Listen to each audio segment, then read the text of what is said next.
Welcome to Texans on Tap, episode 24. I'm Brandon Strange alongside Charlie Palillo and Josh Jordan. Follow them on X at Palillo and at Josh Jordan 975. To support this channel, all you have to do is hit like on this video and subscribe if you're watching on YouTube. I know everyone says that, and there's a reason. It really does help. So thanks to everyone who has to listen to us grovel, who's already clicked like and subscribe. The Texans enter Sunday's game in New York as 6.5-point road favorites. And I don't know how long it's been since the Texans have been such heavy road favorites, but here we are. The Texans have been streak busters this year against both the Bengals and Broncos. This time they hope to be streak extenders against the Jets as New York enters Sunday's matchup on a 5-game skid. And that 6.5-point feels mighty high for a team that has spent their last 8 games making everyone bite their nails down to the final play. The Jets have nothing to play for, though. The Texans are right in the thick of the playoff hunt, but the Texans will go the rest of the way without CJ Stroud's favorite target in Tank Dell. So how do you guys see the Texans offense adjusting to this Jets defense without one of their favorite targets? If the Texans don't gift the Jets points, and I know the Carolina game was this season, and that's my biggest concern, right? All these close games, the Texans are capable of losing to anyone, right? A number of these recent wins could have gone either way, but I'm just going to say that they've matured to the point where their eye's going to stay on the ball, and they know the Jets could be playing any of the three of us at quarterback, and it wouldn't be materially worse than whoever the Jets are going to play. Imagine the Texans 6.5-point road favorites. Just think back to August. And I didn't go back and look, you can find some season-long point spreads. But with CJ Stroud yet to play a snap in the NFL, all the hullabaloo over Aaron Rodgers to the Jets and that elite defense, probably been at least 6.5 Jets favored. Here we are. Life of a Jets fan. But the Texans don't run the ball against the Jets very well. Well, no surprise, but just don't give up a pick 6. Maybe don't give up pick 12. And the offense will be able to do enough to not lose this game against the Jets. It shouldn't take a whole bunch to win. The Jets are averaging 9 points per game during this 5-game losing streak. And the one before that they won, they scored 13 in an overtime game. This offense that the Jets are bringing out, it's like Texans expansion team level, for those who go back to 2002. So unless the Texans self-immolate, they should be fine offensively. Yeah, Charlie laid it out there. I mean, for the whole season, the Jets are 30th in points per game, at averaging a little over 14. So, for this, you asked about Tank. Nico's going to get a lot of attention, that's for sure. So they got to get Noah Brown going. They got to get Robert Woods going, John Mechie. Maybe Brevin Jordan will continue to put up good numbers. We'll see if Dalton Schultz is coming back this week from that hammy. So, yeah, just don't shoot yourself in the foot. It's another thing, though, too, that the Jets aren't very good against the run. They are 27th in rushing yards against, but we just saw that the Broncos were dead last, and Texans couldn't do anything about that to them. So I'm just kind of losing faith that they're going to be able to get the running game going. It would be nice to throw some more passes to Devin Singletary. Sometimes if you can't run, if you check the ball down or, throw him some just kind of short screen passes, maybe that's a way they can get the ground game going a little bit. Fun subplot if the Jets were to say, okay, Sauce Gardner, you take Collins out of the game, make someone else beat us in the pass game. Another factor, wild card, that can benefit the clearly inferior team if weather's a mess. Famously swirling winds in that stadium, but winter hasn't really struck in the Northeast yet. If it arrives by Sunday, well, that could gum up the works a little bit. But it's pretty much advantage Texans in every area. Well, on the defensive side of the ball, last week we saw Stingley and Anderson Jr. really have breakout games. How do you like their ability to continue to wreak havoc this week versus the Jets? The Texans could line the three of us up at linebacker on Sunday, and I don't think the Jets would score 17 points. Individual matchup, was that the breakout moment for Will Anderson, who has consistently put pressure on a quarterback?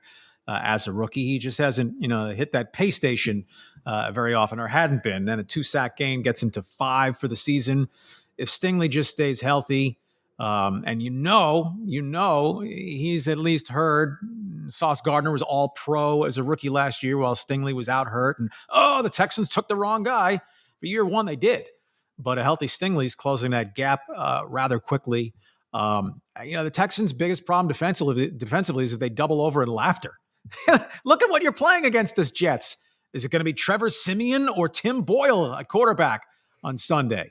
It will not be Aaron Rodgers. No doubt.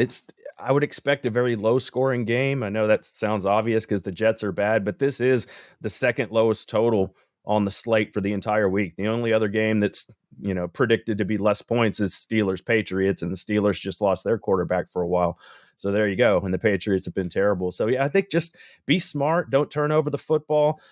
There is going to be some challenges. They're pretty good against the pass. They're third in passing yards against. So that's what the Jets are good at. They're not good at stopping the run, but that doesn't really fit what the Texans are, really good at. So we'll see. But I just think turnovers, don't turn over the ball, CJ. Be smart on defense and get out of there with a win.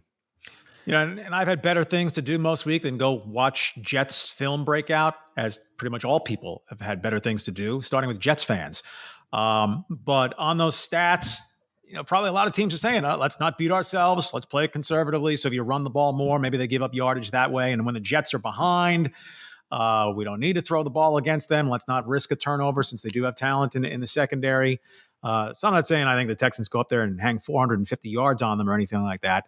But, you run the ball well, it'll be a surprise because of who the Texans are, not because of who they're playing.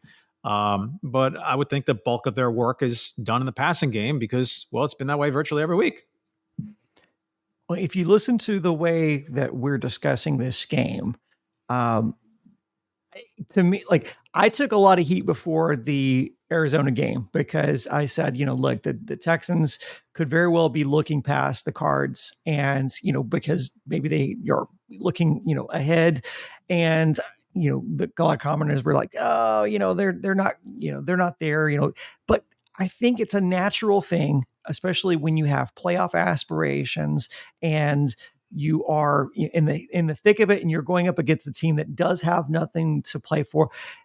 Is there a risk here of the Texans? Again, I know that they're not, a juggernaut by any sense of the word, but they are the better team. Is there the possibility here that they're looking past the Jets and they get bit by, especially on something that's projected to be a low score game? I think it's mitigated by the fact that the Tennessee Titans stink. And since they're on deck, division rival, blah, blah, blah, Titans wearing Oilers uniforms, blah, blah, blah. It's not a game that's going to really stoke the 2023 Texans. But if Indianapolis was next week, if Jacksonville was next week, I'd have a much greater concern on that front. I'd be curious to whether D'Amico tells the guys, it's not like we've been whipping up on folks. Right? The Texans' last easy win was Pittsburgh week 4. 8 consecutive games that are one-score games, 5 of them 2 and 3-point outcomes.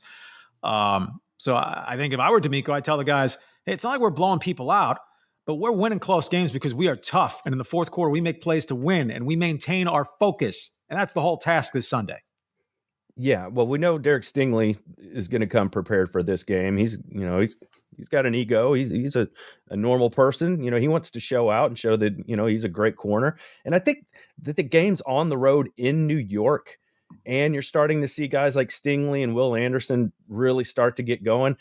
I think they'll want to perform on the big stage. So I'm not really too worried about that. I think they're going to come ready to play on Sunday. You guys have been pretty scary with your predictions the past couple of weeks. So it is prediction time. What are you thinking this week? Well, the Texans have been 21 or 22 points the last 3. So I'll give the Texans 23. The Jets averaging 9 points per game during this 5-game losing streak. That works for me. Texans 23, Jets 9. I'll go Texans 20, Jets 10. Nice. All right. Well, that's going to be it for episode 24 of Texans on Tap. We'll be back next week to recap this game and hopefully talk about a win. Thanks for listening. And as always, go Texans.